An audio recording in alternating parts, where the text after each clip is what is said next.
Alright everyone, as you know, there is a rather major scandal rocking the White House right now. Turns out that Donald Trump insists on having 2 scoops of ice cream when he has dessert, and according to CNN, he only lets he's a tyrant with his ice cream. He doesn't believe in that commie redistribution shit, so he gives them the bare minimum ration of 1 scoop of ice cream apiece.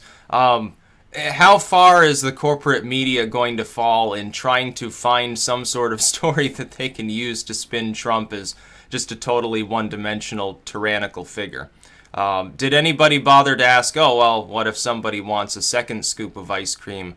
Is Trump telling them that they can't have it because, he's worried about taxpayer funds being used for people's ice cream addiction or something? This is crazy. There's a thin line, I think, between a slightly clickbaity but ultimately just funny story and just really, really scraping the bottom of the barrel. And I think we just saw CNN and some of these other firms pass it with this crap. How else am I supposed to brand this? When I look at this, I say, number one, is it newsworthy? Well, from a public interest standpoint of just sort of the gossipy intrigue that you would usually get from, I don't know, The Sun or the Weekly World News or the Inquirer or something like that, yeah, I can understand how some people would find this entertaining. But you're not used to, I think, prior to November, seeing this sort of thing generally reported on by CNN. Maybe on the second page of the opinion column you might get something funny like this, but it doesn't take on such a sinister overtone either.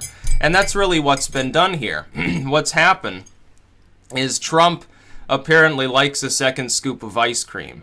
They've decided to render that into the general core of Trump is a one-dimensional monster and spin the story in that way, to make it look like his dietary habits are part of the overall sort of complex of Trumpism that they've built up over time. So we've got Trump the Russian agent, Trump the traitor, Trump the greedy businessman, Trump the not so complex, very one-dimensional authoritarian tyrant, which, authoritarianism, the press loved that when Obama was the president. They even liked it when Bush was the president for the most part.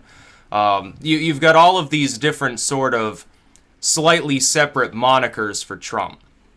And they've all been wrapped up nicely in a gift package with a bow to shit on the American people. And to the point at which now, any time Trump does or says anything, they have to spin it as though there's some sort of sinister element to it. If Trump, it doesn't literally, at this point, I think he's gotten to the point where he doesn't even fucking care at this point, honestly.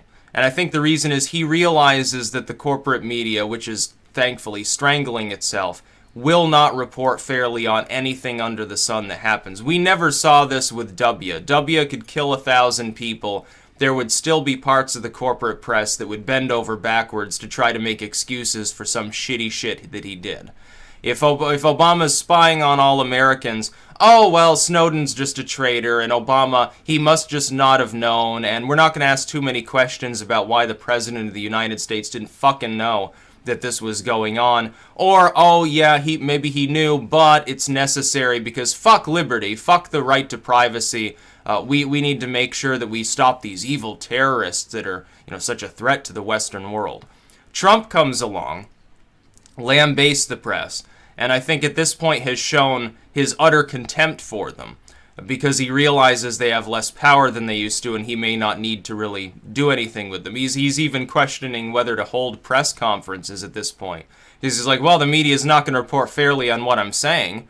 They're not going to ask fair questions.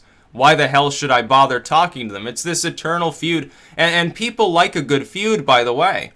That's another thing. I think part of this isn't so much he's casting derision on the press out of some really deep-seated hatred that's primordial in character about them. Because he used to, when he was a private citizen, a lot of that press was good. It was Trump, the funny guy, Trump entertaining because he's talking to Rosie O'Donnell or something like that, or his show, something tanks that he does. Oh, well, that's amusing. Something does well. Oh, it's the Don, the American royalty sort of Trump family. But I think part of it is he realizes it's actually almost good PR to have the media gunning for you. Because what has he lured? I don't know if they know this, but what is CNN currently doing?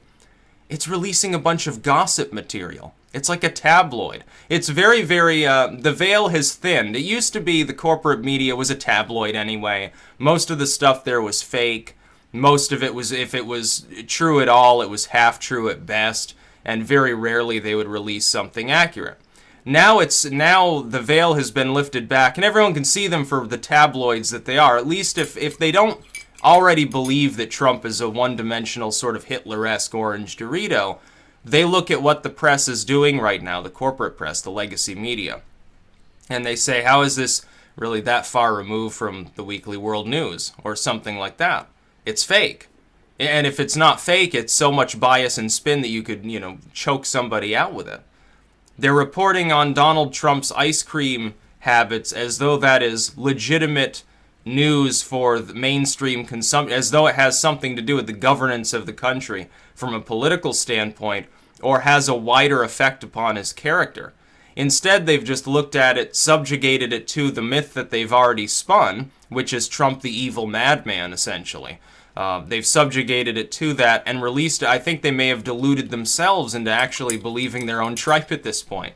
Now, I think that there are people in the media, the higher-ups know better. They know that Trump isn't one-dimensional, and this is all very clickbaity. That it's a lot of hyperbole, that it's they're just trying to get more views, more ad revenue on their websites because cable itself is dying off, so they're trying to absorb themselves into the clickbait generation of the online world, I think, at this point. They know better, but do the pundits, do the so-called journalists, the people with the news vans and the helicopters and stuff, I don't know that they do. I think sometimes they're fooled by their own propaganda. They're just not in the loop enough to realize that this is total fakery. Yeah, Trump gets 2 scoops of ice cream, and like the true malevolent madman he is, everybody else around him is limited to 1 scoop.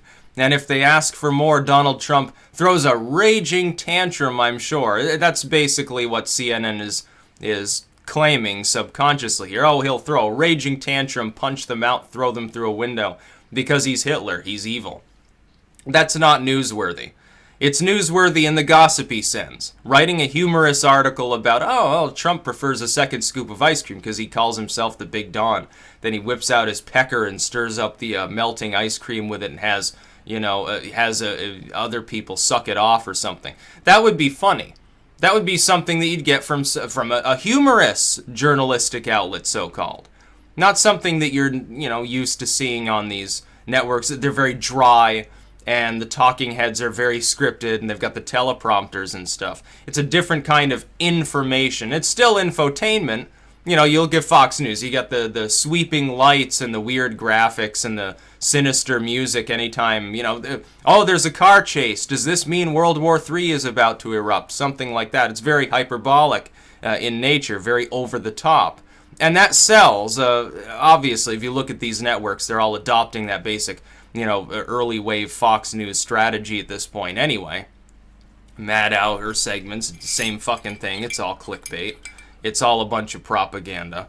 But this goes well beyond, I think, the level of propaganda that even the most pessimistic of us, with regards to, again, the legacy media, would have envisioned possible. Like, how can somebody take this seriously? You got people tweeting out that they think that this is actually the result of some sinister motive, like Trump is trying to monopolize the ice cream market. Are they going to invite Bernie Sanders on to talk about Ben & Jerry's next? They probably will, and he'll tell the American people, everyone deserves 2 scoops of ice cream. I strongly oppose Donald Trump on this venture. Something like that. It's crazy talk that people are taking this seriously. And unfortunately, a lot of them will. Now, I still think, when they talk about like the polls of Trump's popularity, I have to assume that a lot of that is still skewed. At this point, if you've got a media firm that can't report fairly on what Trump has said or done, it's like the Sean Spicer hiding in the bushes thing. No, he was standing behind a fucking hedge. He wasn't hiding in the bushes. You saw him, didn't you? If he was hiding, he wasn't doing it very well. They had to go back and say, okay, we apologize for that one. We were a little bit off the mark. You think? Sean Spicer's nervous and sweaty and awkward enough without people making up literal yellow journalism stories about how fucked up he is. And he is a fucked up individual. Look at his Holocaust Center comments or something like that. You couldn't think of it being more poorly worded. You know, in his response to Wolf Blitzer, it was bad enough. And he should honestly be the next person that Trump fires. He needs somebody as a press secretary who's going to be a little bit less unhinged. I understand Trump is trying to distract from his own tales being reported on by the media. I understand why Sean Spicer's there, but somebody slightly less awkward, someone who can crack jokes, who will be meme-worthy because they're funny, would probably be better than somebody who's meme-worthy because he can't fucking utter a sentence without making some tactical error. So that'd be my advice to Trump on the Sean Spicer stuff. Yeah, Spicer should have a different role. You know, put him in some other slot, make him less visible, get somebody else in there who knows better what they're doing, I think. Because this person, ultimately, if you have someone charismatic enough, they might be able to sway parts of the press to actually report fairly. It's not beyond the realm of possibility. But then I look at the ice cream story from like CNN or MSNBC and I say, oh, maybe it's not exactly possible. Maybe the press is too far gone at this point, and they're still sitting there with their vague utterances about the First Amendment and how they feel bad that Trump would prefer to release material on Twitter or make a video about it than talk to them directly and deal with their problematic questioning all day. That's about all. Peace out.